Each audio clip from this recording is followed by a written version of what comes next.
This is an interview with April Jones on September 26th, 2020 by Nick Burkell.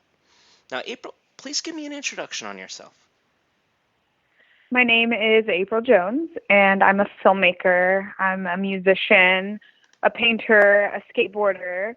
Some call me a hellraiser, but generally I identify as an artist because I do so much. I last spoke to you in summer of 2018 to promote your film, The Mentors documentary. What have you been up to since then? So during the beginning of the distribution phase for the Mentors documentary, I was moving down to Southern California, for work and stuff, and naturally just looking for another creative endeavor.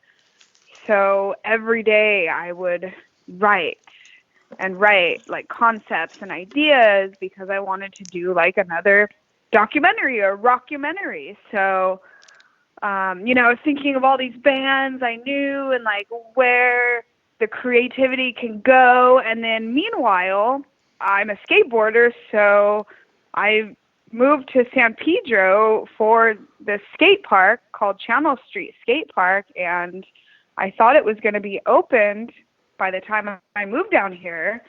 It was closed because it was a do-it-yourself skate park and was built without permission and permits, right? So it's all about liability. And so I kind of became obsessed. Like, why isn't this skate park open? Like, it's been 5 years. It's been shut down for 5 years. Are they going to demolish it? Are they going to save it? Like, I had no idea.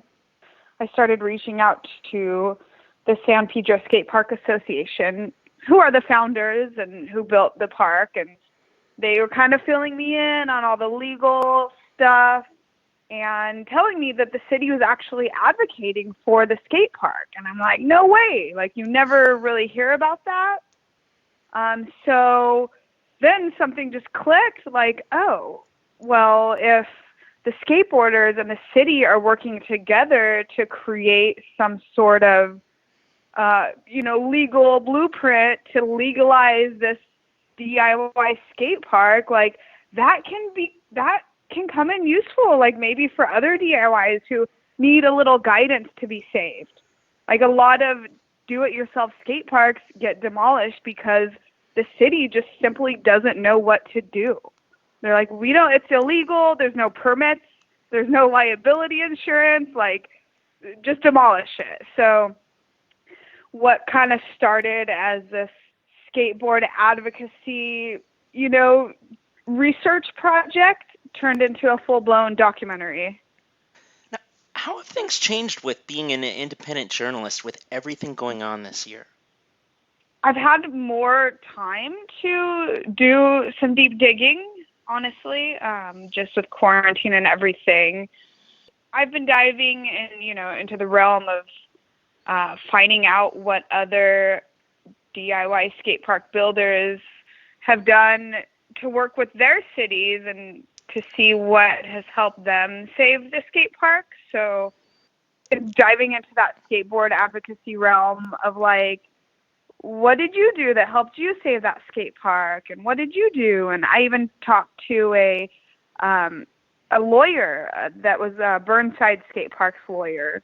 So Burnside is deemed as one of the grandfathers of DIYs, and that's in Portland. So I even talked to their lawyer to get some insight on this whole subject matter. And so, yeah, I've just been doing a lot of reading, a lot of research, a lot of digging. I just started putting my energy towards something that I felt needed some help. That's what I've been doing. Now, I know you typically shoot shorts, and then if things go well enough for you, you try to create a full length. What have been your top 3 shorts that you would be excited to shoot a full length beyond the Mentor short that became your first movie? Well, short documentaries were really how I learned to develop like my visual style and storytelling skills in filmmaking. Most of them I didn't even think about doing a feature length. I was just shooting, just to shoot and just to kind of gain the experience. And then when I did the Mentors documentary, that was originally a short film, but I shot for a feature length because I knew, it's like, okay, this could have potential to be a feature length. And so that was a film that kind of got me in that mindset. Like, okay, even if I'm intended to do a short film, I'm going to shoot for a feature. With this next film I did, this was also originally a short film that happened to turn into a feature. There's so many I would like to do, though. I feel like I can't really name 3 shorts that I've already done that I'd like to turn into a feature because the styles are way different. But I do have a few more concepts that are in development right now that are music related. My last work, all the short films I did, probably about 40 or so, those were more kind of journalistic news style based. And I've interviewed a lot of great, amazing bands. But I guess I can throw a couple out right now. One of my favorite interviews was Bobby Blitz of Overkill. Like, I fucking love Overkill. I love that 80s thrash vibe. Just the energy is killer. That would be a cool feature. But yeah, I have a few other music documentary ideas in the works right now. For Blackwater, what has been going on with them since your feature, and do you have any plans for more work with them? So the Blackwater short documentary that I just released a couple months ago was actually filmed a few years ago in Portland, and that was started by another filmmaker, John Baxter, who brought me in to help direct and, with general production. Well, come to find out, like a couple of years later, I'm like, whatever happened to that? So I'm hitting him up, like, what happened? Did you ever release it? Like, what's going on? He ended up having some technological hardship and could not edit the film at all. It was basically an abandoned film. And so once COVID hit, I am down here in Southern California. I don't know what my friends are going through in Portland firsthand. So I reached out to the original filmmaker. I'm like, send me all that footage, right now. Just send it to me. I have to do something to help my friends. I mean, Blackwater survived the gentrification of Portland, so I felt like I had to do something to help. I didn't even really know what they were going through, but I just felt like it was kind of like my calling or my duty to just put it together. Also, because they're all my friends, and they've always been huge supporters of the local community, and so that's how that short film came to be. And I think they're doing pretty good considering. I mean, they have great food, so their kitchen is, going right now. So if anyone's in Portland and wants some killer grub, eat local, hit them up. What did you realize after the end of the promotional cycle of the Mentors documentary that you wanted to do differently for your skate park movie? Well, it's funny how you say end of the promotional cycle, because I feel like there's never an end to the promotional cycle. It's always, never ending, promotion, I guess, even though I'm kind of bad at promoting myself. I knew that I couldn't make another movie completely by myself. I mean, I did have some help with the Mentors, 1 or 2 shoots. I had a camera guy, but I pretty much did the whole movie by myself, and I came across a lot of issues in post-production, blurry camera, fucked up sound, because I'm doing everything. And then when I'm trying to make sure sound is clear and camera's in focus, and then my brain can't focus on the story, which is really important. And the Mentors turned out great. That storytelling was epic. Like, I killed it for my first film, you know, but it was really rough. And so I realized I couldn't do it by myself. So I took the time to start studying about like grant writing. I'm like, okay, like how can I get funding for a next film? Like all I need is to get it going is to hire professional sound, a real cinematographer, not just someone that could hold a camera. Like I shot all my last 40 short films pretty much, you know, with occasional help, but I'm not a cinematographer.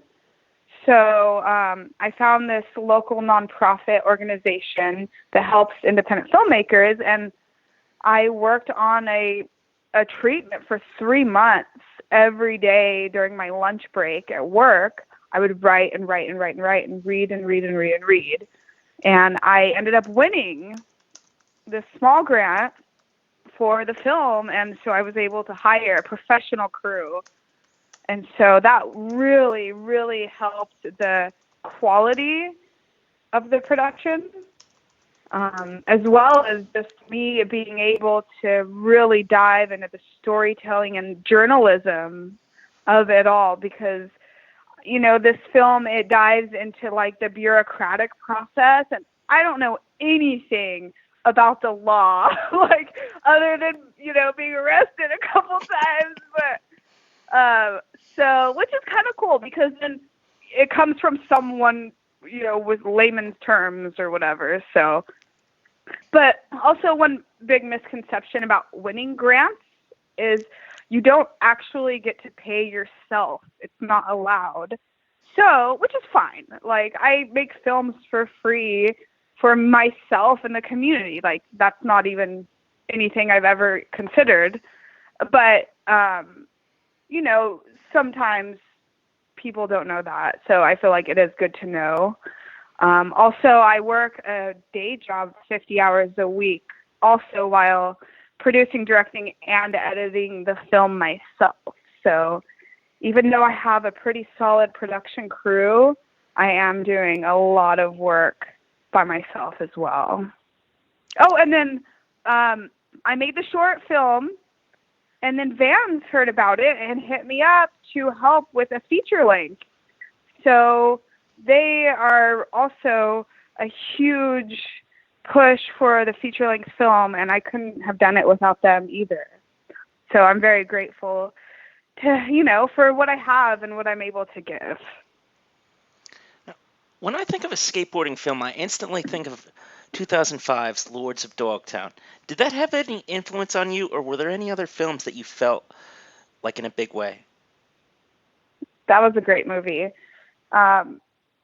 So I grew up skateboarding. So that was really the main influence for the film, was really like the anxiety of losing a skate park that has such a global impact in the skateboarding community and music community as well. But I think the main influence in filmmaking for me was Penelope Spheris and her Decline movies. That's probably my top filmmaking influence. God, I would love to meet her one day. That's like kind of like my bucket list of like people I want to meet, you know? Yo, important question. You got to rank all three. Okay. Oh, yeah. Wait, what? In terms of your favorites. Oh, I don't know. I can't pick my favorites. I like them all. Okay, I mean, I always just go for the second one, but Yeah, that's I just mean me. they all have their own life to each one, you know? So it's hard. I would probably lean towards the second one as well, but I mean, you know, it's like you can't have a second one without the first one, so it's hard to choose, you know? And you can't have the third one without the second. Exactly. The middle child. Can you tell me how you became aware of Channel Street Skatepark and how many times have you visited it? I became aware of Channel Street Skate Park because of Burnside Skate Park, really. which I mentioned before is the grandfather of do-it-yourself skate parks. I moved to Portland in the early 2000s, so I've been skating Burnside for almost 20 years. And when I moved down to Southern California, it's for work, but the area I wanted to move was San Pedro because of the skate park. So I feel like when you're in that kind of underground DIY skateboarding world, you know about all the other DIYs. You tend to migrate towards other DIYs, mainly because they are underground and not known to the mainstream. Like, we're not like the soda tour type of folks, we're kind of the outcasts and, just like music. So I have been to Channel Street like a handful of times. I would drive from Portland to San Pedro, California, just to skate. Probably about an 18-hour drive, which isn't so bad. I met some people here from Sweden. When I drove from Portland, they were here from Sweden just for the skate park. Like, wow, that really shows you something. Please explain the legal complications surrounding it and what actually needs to be done in order to save Channel Street Skatepark. Okay, so the San Pedro Skate Park Association, who are the founders of the park, have been working with the city, and they are working, basically they're working backwards in order to get a building up to code. So they're kind of deeming the skate park as some sort of building. So to obtain, the proper legal permits, and they have to pass through these different agencies. So they have to go through Department of Planning, and planning means they have to drill into the concrete to make sure that the width and the foundation and everything is like up to code, and they have to make sure handrails are there and all that stuff. And then they have to go through like cultural services and public affairs and Department of Sanitation. So there's all these different departments across LA. And technically, San Pedro is a neighborhood in the city of Los Angeles. Just like Venice, California, Venice Beach is Los Angeles technically. So it's not this like little small town that everyone like thinks about. It's technically LA. So you're dealing with Los Angeles bureaucracy. So there has been a lot of miscommunication between the city departments that are documented. Like, you said one thing and now it's not happening. Why? And the city's been pretty cool about all the interviews.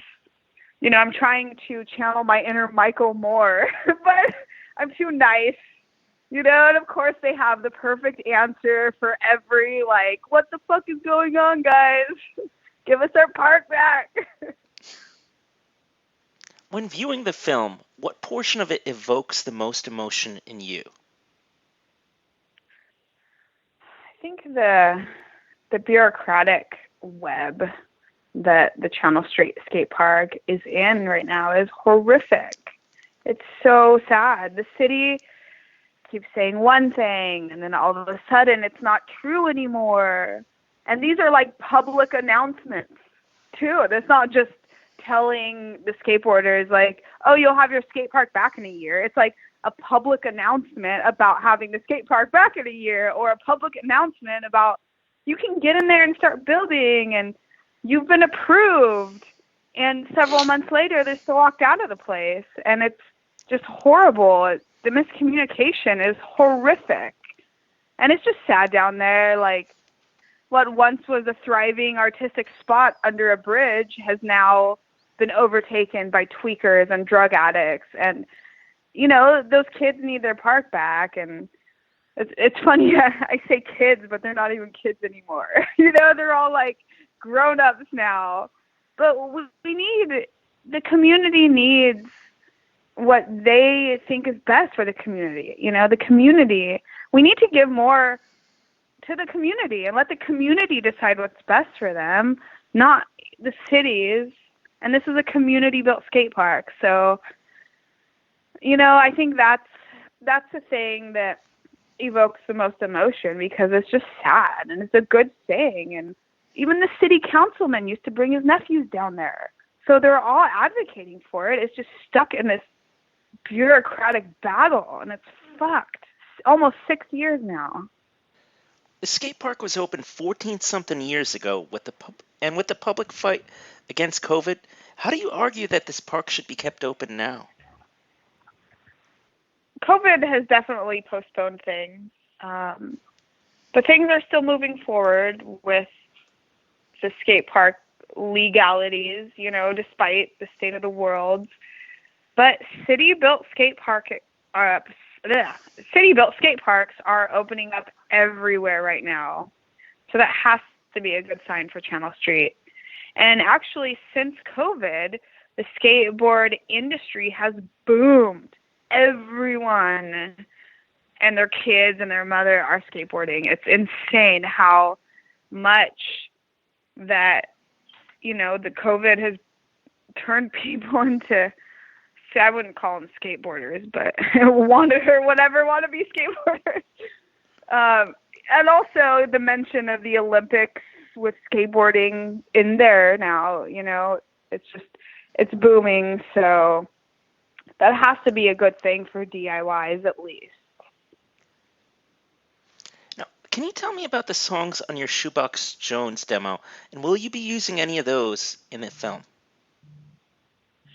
Yeah, so I have, I've been writing music and for a while now, and was writing songs when I moved to Southern California, and I had about 4 or 5 songs, and I have a drummer, John Christopher. He's the old Mentors fill-in drummer. So we were going to record, and then COVID hit, and I just decided to put it out as a solo album because I wrote the songs, and one of the songs were specifically written for the film, which is called The Bulldozer's Blade.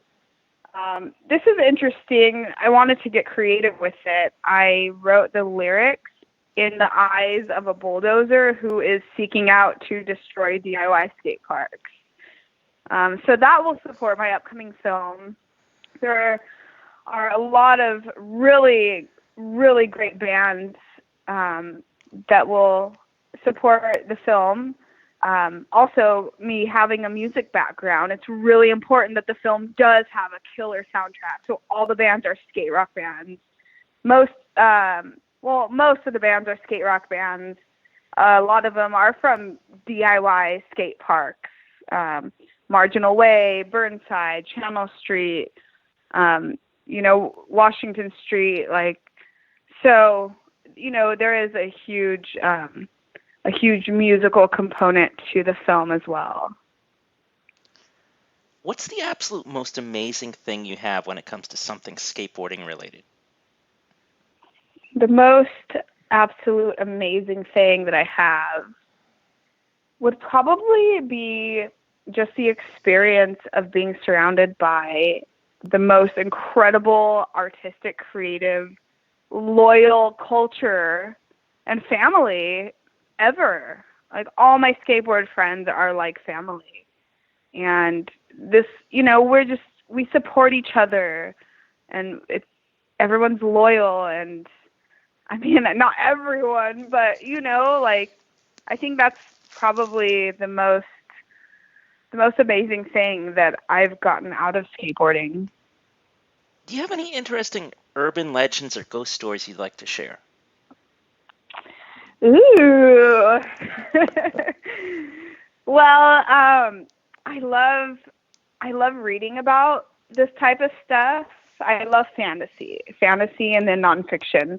But sometimes those two combined, right? So I don't know if you've ever heard the story about the Hollywood sign.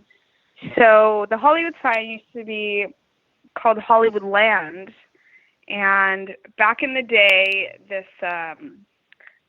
actress ended up going up to the Hollywood sign and jumping off committing suicide. Unfortunately, very sad story. But that was kind of the start of this urban legend about this sign being haunted. And so her name was Peg Entwistle. And so that kind of has, it is known for being haunted. And I think she jumped off the Hollywood sign in the 30s, 1932, at the age of 24. So a sad story, but, I've read about it, kind of interesting to read about the history of back then. Would you like to go back to any questions? No, not that I can think of. Is there anything that I missed or you would like to know?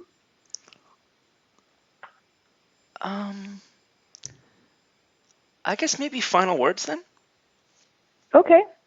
Well, I guess I want to thank the local community here in San Pedro. Everyone's been really supportive and welcoming. And really, I couldn't continue to do what I do without the support of my friends. And so, I want to thank everyone for the friendship. That's really important to have, confidence in doing art and whatever. And thank you, Nick, too. Like, you've always been super supportive in the underground community. Like, you do so much. I'll have to interview you one day. Yeah, definitely. Hook me up with some questions, okay?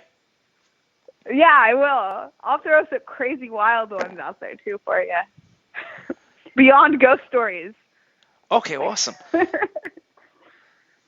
This has been an interview on September 26th, 2020 with April Jones by Nick Burkell.